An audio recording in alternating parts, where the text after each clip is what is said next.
मुझे तो ऐसा लगता है इस तालाब में कोई बुरी शक्ति है, मुझे इससे दूर ही रहना चाहिए।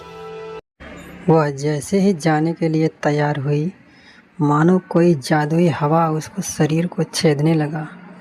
वह बहुत तेज डरने लगी। पृथ्वी गोल गोल घूमने लगी। वह अब सोचने लगी, ये तो कोई जादुई जगह है, मैं यहाँ से वापस क्यों नहीं लौट पा रही हूँ, मुझे यहाँ से निकलना ही होगा। जैसे ही वह जाना चाही, उसे किसी की परछाई दिखी और उसके मुख से बहुत तेजी से आवाज़ निकली। वह वहीं पर बेहोश होकर गिर गई और वह जादुई तालाब, परछाई सब गायब हो गए।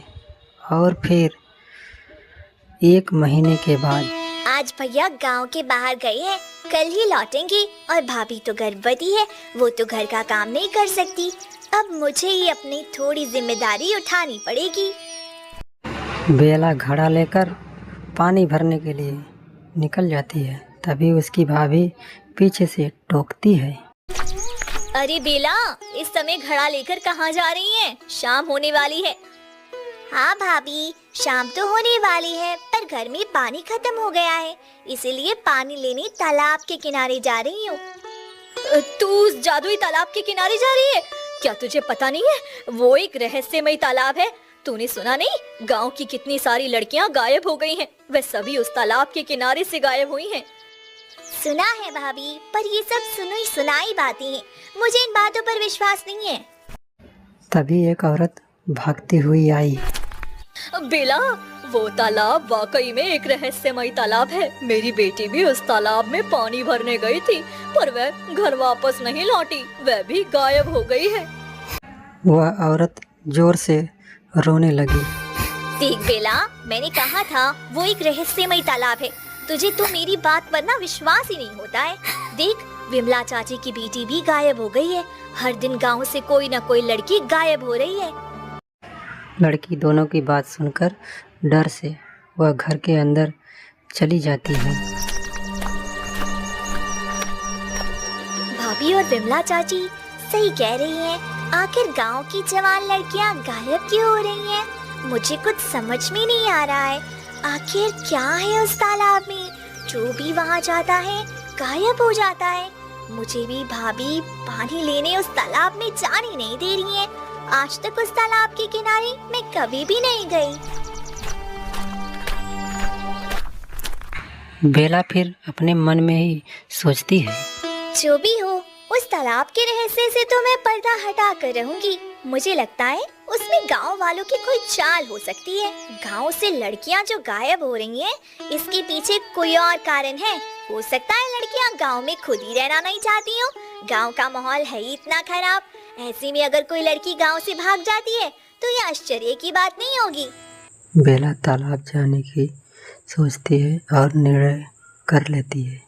गांव की लड़कियों के गायब होने का कारण पता करने के लिए मुझे तालाब के किनारे जाना ही होगा। अगर तालाब के किनारे जाने से लड़की गायब हो जाती है तो ठीक है, मैं भी गायब हो जाऊंगी। और अगर गायब हुई, लड़कियां कहाँ छुपी हैं ये मुझे पता लग जाएगा और मैं उन्हें ढूंढ लूंगी, सच्चाई सामने आ जाएगी। अगला दिन हो जाता है और बेला अपने बिस्तर पर सोई उठती है। उसकी भाभी अभी सोई ही रहती है। वह घड़ा लेकर उस रहस्यमय तालाब के पास जाती है और घड़े में पानी भरने के लिए लटकती है। तभी उसको एक आवाज़ सुनाई देती है, इतना अजीब सा क्यों लग रहा है मुझे? बेला हिम्मत से काम लेती है और वह देखती है उसके सामने एक बाज पड़ा होता है जो कि प्यास से बिलख रहा होता है। बेला देखकर अपने घड़े को पानी में डुबाती है और डुबाकर उसकी प्यास को बुझाती है। बेसुध बाज उठ जाता पानी है। पिलाकर तुमने आज मुझे मरने से बचाया है, इसके लिए तुम्हारा बहुत बहुत धन्यवाद। तुम कौन हो? मैं इसी गांव की रहने वाली हूँ। मैं आज पहली बार इस तालाब में आई हूँ।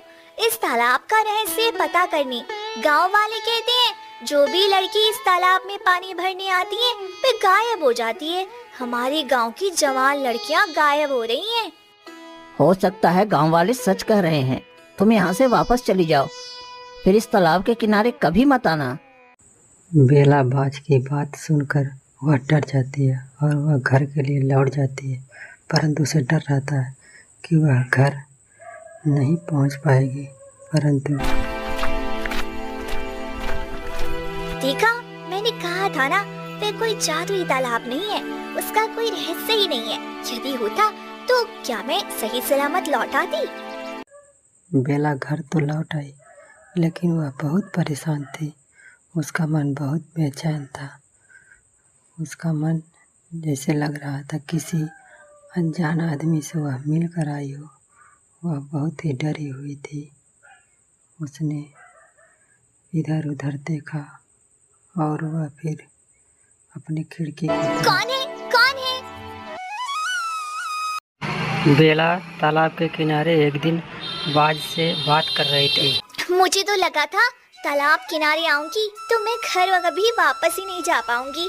मैं भी बाकी लड़कियों की तरह गायब हो जाऊंगी, पर देखो मेरे साथ ऐसा कुछ नहीं हुआ। कितने समय से मैं इस तालाब के किनारे आ रही हूँ, पर रहस्यमय जैसा कुछ नजर ही नहीं आया। बेला अपने दोस्त बाज से कहती है, तुमसे भी मेरी दोस्ती हो गई। हम रोज बातें करती हैं। भाभी भी अब मुझे तालाब किनारे आने से नहीं रोकती हैं। वह भी देख रही हैं मैं गायब ही नहीं होती हूँ, घर वापस लौट रही हूँ। तालाब को लेकर भाभी के मन में जो डर था ना, वह चला गया। क्या तुमको परिंदे पसंद हैं? तुम इंसान होकर एक परिंदे से दिन भर बातें करती हो, तुमको अजीब नहीं लगता? नहीं, बिल्कुल नहीं लगता। तुम्हारी बातें बहुत अच्छी हैं। तुमको पता है, ऐसे तो मेरी भाभी बहुत सही है, पर भाई कभी बात ही नहीं करते और भाभी वह ज्यादा बोलती नहीं है अपने दिल की बात। तो जब से तुम मिले हो, सारी बातें मैं खुल के तुमसे ही कर लेती हूँ। तुमको अच्छा नहीं लगता क्या? नहीं, ऐसा नहीं है। बहुत अच्छा लगता है तुमसे बातें करके। तुमको एक चीज बताऊं अपने बारे में? हाँ बताओ ना, इसमें सोचने वाली क्या बात है? ये तालाब मेरा घर है। ये तालाब एक कुंड तालाब है। क्या तुमने सुना है कुंड तालाब के बारे में? हाँ सुना है, पर कुंड तालाब में तो इंसान रहते हैं, एक अलग दुनिया के प्राणी। पर तुम तो परिंदे हो, फिर तुम कैसे तालाब के अंदर रह सकते हो? क्या तुम भी अलग दुनिया के प्राणी हो? क्या तुमको डर नहीं लगता अलग दुनिया के प्राणी से? तुमको पता भी है वो कितने खतरनाक होते हैं? हाँ तो डर लगता है, पर तुम वो नहीं हो, क्योंकि वो लोग अपना रूप नहीं बदल सकती। इसलिए अब मुझे डराना बंद करो, क्योंकि बस तुम एक बाज हो और कोई नहीं।